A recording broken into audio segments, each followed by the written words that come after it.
जानवरों की तरह आवाज़ करके उस लाश को नोच नोच के खाने लगी। इतना भयंकर नज़ारा देख के राहुल के हाथ पैर कांपने लगे। डर से पसीना पसीना हुआ राहुल चुपचाप झाड़ियों में छुपा रहा और हनुमान चालीसा पढ़ता रहा।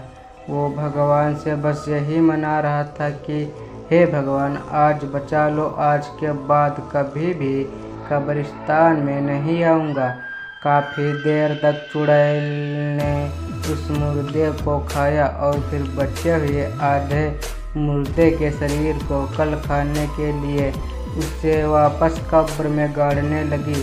तभी राहुल के साथ एक हादसा हो गया। राहुल का दोस्त राहुल का हाल चाल पूछने के लिए राहुल को कॉल कर दिया।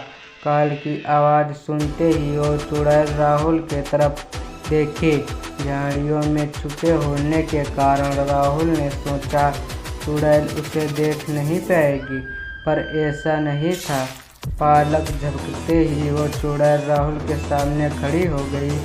चुड़ैल को अपनी नज़दीक देखकर राहुल का शरीर ठंडा पड़ गया और वो वहीं पे जम गया। चुड़ैल आराम से राहुल का हाथ पकड़कर अपने साथ उसे ले जाने लगी।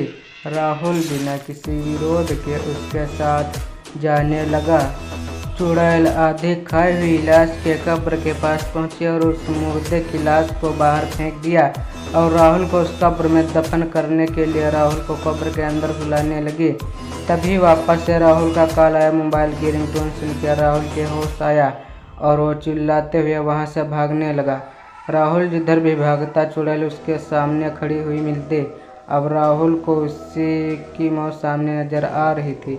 राहुल चिल्लाते हुए अपने दोस्त के तरफ भागा। तभी राहुल की आवाज़ सुन के उसका दोस्त कब्रिस्तान के अंदर आ गया और राहुल को देखा वो पागलों की तरह इधर उधर भाग रहा है।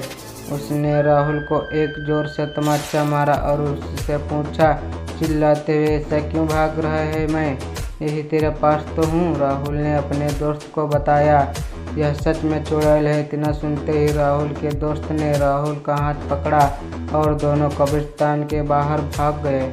सीधे अपने घर गया। राहुल ने घर पहुंच के सारी घटना अपने दोस्त को बताई। उसके बाद वो दोस्त कभी भी उस कब्रिस्तान के आसपास भी नहीं गए।